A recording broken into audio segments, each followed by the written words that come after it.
ಎಲ್ರಿಗೂ ನಮಸ್ಕಾರ. ಇವತ್ತಿನ ವಿಡಿಯೋದಲ್ಲಿ ನಾವು ಮಲ್ಲಿಗೆ ಹೂವು ಹೆಣ್ಣಿಗೇಕೆ ಅಂದ ಅನ್ನೋದ್ರ ಬಗ್ಗೆ ತಿಳ್ಕೊಳ್ಳೋಣ.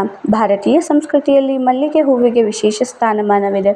ಅದರಲ್ಲೂ ಮಹಿಳೆಯರು ಮಲ್ಲಿಗೆ ಹೂವನ್ನು ತಮ್ಮ ಕೂದಲಲ್ಲಿ ಧರಿಸೋದು ಒಂದು ಸಾಂಪ್ರದಾಯಿಕ ಪದ್ಧತಿಯಾಗಿದೆ.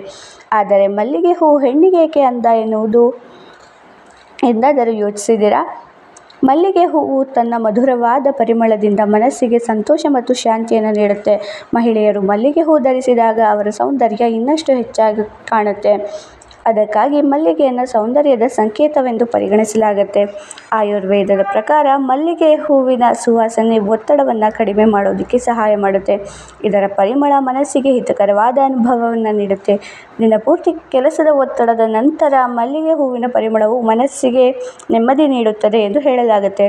ಧಾರ್ಮಿಕ ಹಾಗೂ ಸಾಂಸ್ಕೃತಿಕ ದೃಷ್ಟಿಯಿಂದಲೂ ಮಲ್ಲಿಗೆ ಹೂವಿಗೆ ಮಹತ್ವವಿದೆ.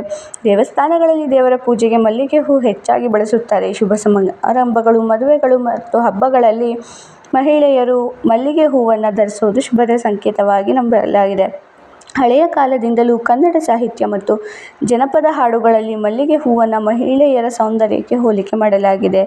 ಮಲ್ಲಿಗೆಯ ಪರಿಮಳ ಮತ್ತು ಅದರ ಬಿಳಿ ಬಣ್ಣವು ಪರಿಶುದ್ಧತೆ, ಸೌಂದರ್ಯ ಹಾಗೂ ಸೌಮ್ಯತೆಯ ಪ್ರತೀಕವಾಗಿದೆ. ಹೀಗಾಗಿ ಮಲ್ಲಿಗೆ ಹೂ ಕೇವಲ ಒಂದು ಹೂವಲ್ಲ, ಅದು ಮಹಿಳೆಯರ ಸೌಂದರ್ಯ, ಸಂಸ್ಕೃತಿ, ಪರಂಪರೆ ಮತ್ತು ಶುಭದ ಸಂಕೇತವಾಗಿದೆ. ಈ ಮಾಹಿತಿ ನಿಮಗೆ ಇಷ್ಟವಾದರೆ ಲೈಕ್ ಮಾಡಿ, ಶೇರ್ ಮಾಡಿ, ಸಬ್ಸ್ಕ್ರೈಬ್ ಮಾಡಿ.